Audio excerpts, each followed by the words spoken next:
Hello everyone, आज हम लोग देखेंगे 5 का सी।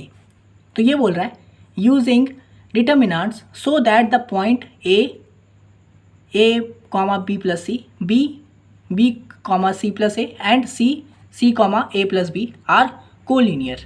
ठीक है, तो यहाँ पे 5 मार्क्स का क्वेश्चन है। तो यहाँ पे यार जो भी वैल्यू है ना उसको मैंने लिख दिया, यानी कि ये जो जितने भी पॉइंट दिए हुए हैं ए बी और सी, इसको मैंने लिख दिया ए बी और सी।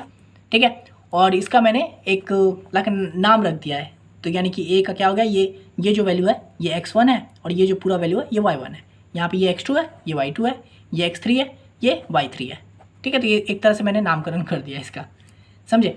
अब देखिए 3 points are collinear if the determinants of the matrix is equal to 0।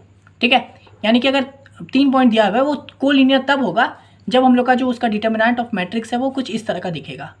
और ये मैट्रिक्स क्या है, तो x1 x2 x3 y1 y2 y3 और यहाँ पे 1 1 1 रहे और वो इज इक्वल टू 0 हो जाए तो हम लोगों को पता चल जाएगा कि वो जो पॉइंट्स है वो कोलिनियर है। ठीक है, तो यहाँ पे हम लोग क्या करेंगे, ये जो वैल्यू है इसको पुट करेंगे, मेरा जो वैल्यू है इसके उसके साथ। तो पुट वैल्यू, तो यहाँ पे x1 का वैल्यू क्या है, मेरा a है, y1 b है, मतलब x2 b है और x3 c है, तो मैंने a b c कर दिया। y1 क्या है, b प्लस सी, y2 है c प्लस ए और a प्लस बी, तो मैंने वो पुट कर दिया b प्लस सी, सी प्लस ए प्लस बी, और यहाँ पे 1 1 1 इज इक्वल टू 0। ठीक है, अब मैं क्या करूँगा, मेरे को इसको सॉल्व करना है, समझे। तो मैं एक काम करता हूँ ना, मैं इसको और इसको 0 बनाने की कोशिश करता हूँ। और ये मैं क्यों कर रहा हूँ, ताकि मेरा कैलकुलेशन ईजी हो जाए। मैं चाहूँ तो डायरेक्ट यहीं पे पूरा एक्सपेंड करके इसको सॉल्व कर सकता हूँ, पर मैं क्या कर रहा हूँ ना, इसको और इसको 0 कर दे रहा हूँ ताकि सॉल्यूशन मेरा ईजी हो जाए, समझे। अब मैं आगे बताऊँगा कैसे। तो यहाँ पे देखिए इसको 0 बनाना है।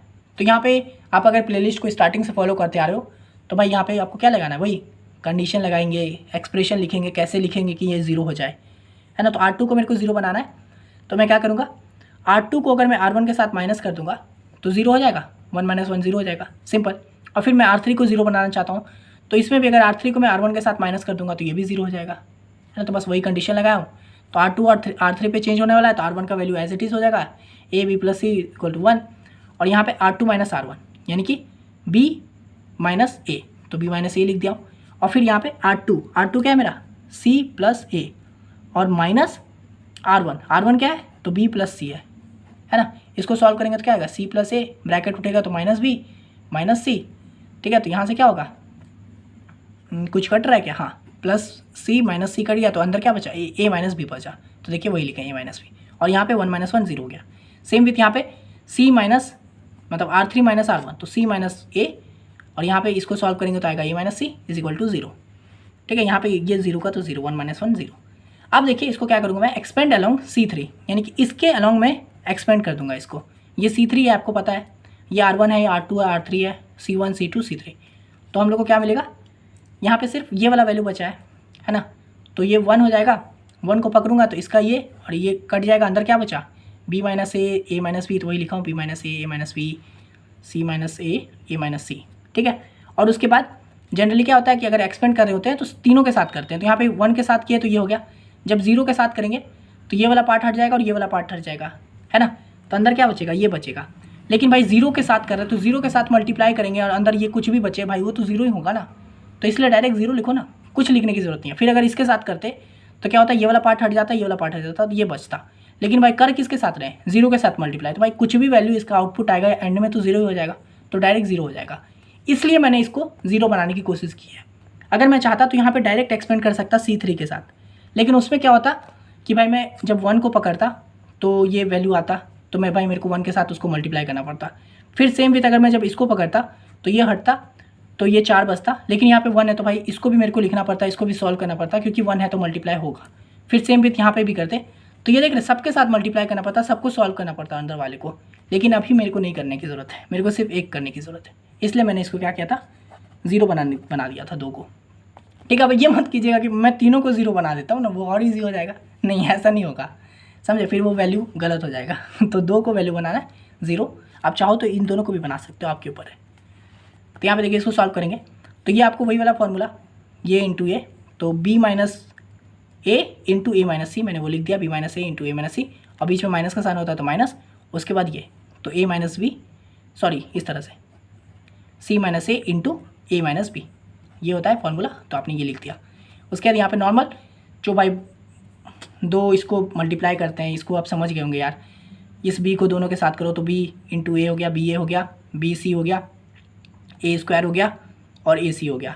सेम विथ यहाँ पे इसको सी को दोनों के साथ करो तो सी इंटू ए सी हो गया, सी बी हो गया, ए इंटू ए स्क्वायर हो गया और ए इंटू बी ए बी हो गया, है ना।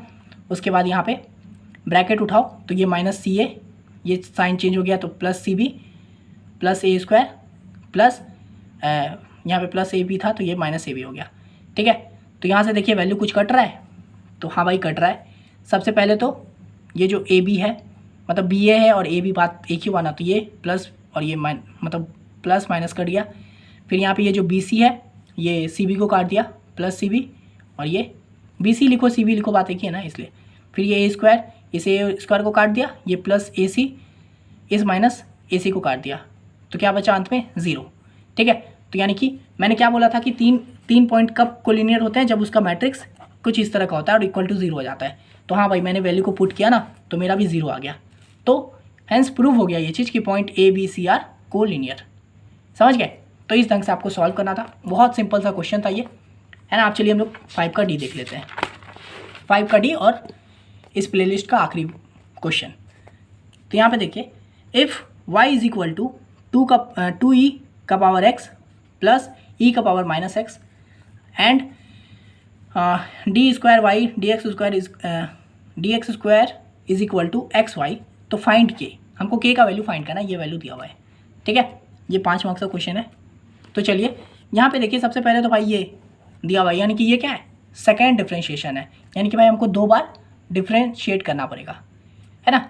तो चलो y जो है उसको मैंने लिख दिया, फर्स्ट डेरिवेटिव या फिर डिफ्रेंशिएट कुछ भी लिखो, डिफ्रेंशिएट विथ रिस्पेक्ट टू कुछ भी लिखो, फर्स्ट डिफ्रेंशिएशन ऐसे कुछ भी आपके ऊपर है ना। तो इसको करेंगे तो क्या होगा, D Y by D X is equal to D X इस पूरे के ऊपर, है ना। तो इस पूरे के ऊपर डिफ्रेंशिएट करोगे तो यहाँ पे देखो ई एक्स का फॉर्मूला डिफ्रेंशिएशन करने में ना ई एक्स में कुछ चेंजेस होता है, क्योंकि देखो ऐसा समझो ना ई एक्स बहुत ज़्यादा पावरफुल है, ई एक्स को ना डिफ्रेंशिएट कर ही नहीं सकते, इसको कितनी बार भी डिफ्रेंशिएट करो ये सेम वैल्यू देगा। सेम विथ इसका इंटीग्रेशन भी करने चाहोगे ना तो ये कुछ सेम ही वैल्यू देता है, ये बहुत जल्दी है, समझे। तो यहाँ पे देखिए डी बाई डी एक्स इसको हम लोग पहले करेंगे, तो आपको पता है कि भाई ये जो 2 है ये कांस्टेंट वैल्यू होता है, तो ये अपना बाहर आ जाएगा, है ना, सिंपल सी बात है। तो 2 बाहर आ गया, अंदर क्या बचा, तो डी बाई डी एक्स का आप डिफ्रेंशिएट करो, मतलब ई बाई एक्स मतलब ई का पावर एक्स को डिफ्रेंशिएट करो, है ना। और ये फॉर्मूला होता है, देखिए याद कर लीजिए, ई का पावर एक्स को अगर आप डिफ्रेंशिएट करोगे तो उसका वैल्यू ई का पावर एक्स ही आएगा, बदलेगा ही नहीं, ठीक है। मतलब इन शॉर्ट ई का पावर एक्स जो होता है वो डिफ्रेंशिएट नहीं होता है उसका।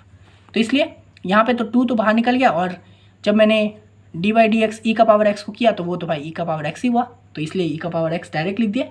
और फिर देखिए यहाँ पे भी सेम रूल कि ई का पावर एक्स को अगर हम लोग डिफ्रेंशिएट करेंगे तो वो ई का पावर एक्स ही आएगा, तो मैंने ई का पावर एक्स लिख दिया। लेकिन यहाँ पे देखिए माइनस लगा हुआ है, समझे, तो ये माइनस को मेरे को अलग से ऐड करना पड़ेगा। और यहाँ पे जनरली ये ऐसा समझिए ना, देखिए इसको कुछ इस तरह से देखिए, सेकेंड वाला पार्ट को ई का पावर माइनस एक्स कर रहा हूँ, तो आप इसको ऐसे समझिए डी वाई डी एक्स ई का पावर -1 एक्स, है ना, -1 लगा सकते हैं यहाँ पे। और आपको पता है कि ई का पावर एक्स को आप डिफ्रेंशिएट करोगे तो वो भाई मेरा नहीं बदलता है ना। तो यहाँ पे डी बाई एक पहले आप समझिए कि आप ई का पावर एक्स को कर रहे हो, तो वहाँ पे क्या हो गया, ई का पावर एक्स हो गया। लेकिन यहाँ पे देखिए एक -1 भी है, तो आपको मैंने बताया था कि अगर कोई वैल्यू है उसका पावर में कुछ रहता है तो वो सामने आ जाता है ना। तो यहाँ पे -1 जो है वो सामने आ जाएगा, तो यहाँ पे क्या हो जाएगा, इसलिए इसका साइन जो है +1 से यहाँ पे -1 हो गया, तो यहाँ पे ई का पावर -x और यहाँ पे -1 लग गया, समझ गए ना, इसकी वजह से।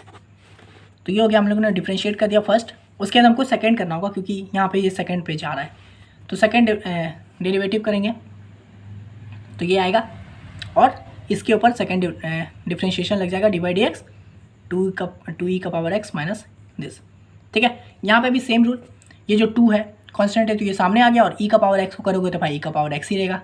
फिर प्लस यहाँ पे देखिए सेम वही रूल कि पहले तो e का पावर x है तो उसको करोगे तो e का पावर x ही रहेगा, और ये माइनस का साइन है तो माइनस हो गया, और यहाँ पे ये -1 है तो ये सामने आ जाएगा, तो ये ऑलरेडी माइनस था तो माइनस माइनस प्लस हो गया, तो इसलिए यहाँ पे मैंने प्लस लिख दिया, ठीक है।